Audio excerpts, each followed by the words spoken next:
Ukraine युद्ध पर बड़ी खबर। पिछले 24 दिनों से जारी जंग में अब रूस ने अपनी महाविनाशक हाइपरसोनिक मिसाइल का इस्तेमाल शुरू कर दिया है और खुद रूस के रक्षा मंत्रालय ने इस युद्ध पर पहली बार लंबी दूरी तक मार करने वाली इन हाइपरसोनिक मिसाइलों से हमला करने की पुष्टि कर दी है, जिसके जरिए किए गए हवाई हमलों में उसने यूक्रेन की सेना को भारी नुकसान पहुंचाने का दावा किया और इन हमलों से उसके सैन्य ठिकानों को ध्वस्त करने की तस्वीरें भी जारी की गई, जिनमें मिसाइल फटने से वहां बड़े धमाके होते हुए दिखाई दिए।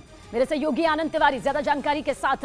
आनंद, क्या कुछ जानकारी मिल रही है? बेहद खतरनाक हो गई है यह स्थिति।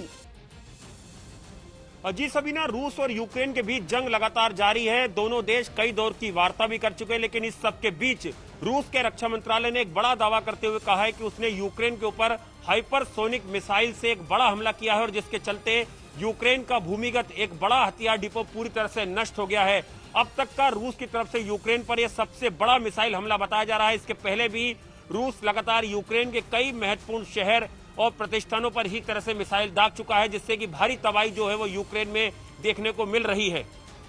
यानी साफ है कि नेटो को अपने तीखे तेवर दिखाने के लिए अब रूस ने पोलैंड की सीमा के पास बसे यूक्रेन के शहरों को ही निशाना बनाना शुरू कर दिया, जिसके लिए उसने पहली बार इस जंग में अपनी बेहद खतरनाक हाइपरसोनिक मिसाइलों का इस्तेमाल किया। और इन मिसाइलों से किए गए बहुत बड़े हमले में पश्चिमी यूक्रेन के इवानो फैक्विक्स इलाके में मौजूद हथियारों के एक बड़े गोदाम को तबाह करने का दावा किया गया।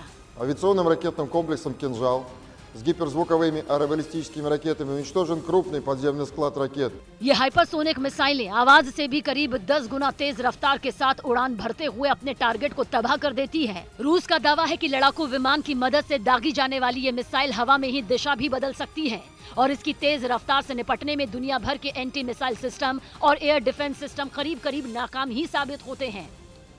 और इनका इस्तेमाल रूस की सेना ने पहली बार किसी युद्ध में किया है, जो करीब 12,000 किलोमीटर प्रति घंटे की रफ्तार से उड़ान भर सकती है। ये रफ्तार इतनी ज्यादा होती है कि किसी को भी संभलने का मौका तक नहीं मिलता और एयर डिफेंस सिस्टम के रडार पर भी गच्चा खा जाते हैं। और यही नहीं, इतनी तेज रफ्तार से उड़ते हुए ये हवा में अपनी दिशा भी बदल सकती है। इसी वजह से हाइपरसोनिक मिसाइल डिफेंस सिस्टम तक को चकमा दे देती है और वो इसे भेद ही नहीं पाते। इसके साथ इस मिसाइल के जरिए करीब 2,000 किलोमीटर की दूरी से दुश्मन के ठिकाने पर परमाणु हथियार भी गिराए जा सकते हैं। मिसाइल ना भेदी जाए और उसके ऊपर से परमाणु हथियार भी लेकर चलेगी, मतलब यह साफ है कि यूक्रेन के खिलाफ जंग में रूस के लिए एक तरह से ब्रह्मास्त्र साबित हो सकती है।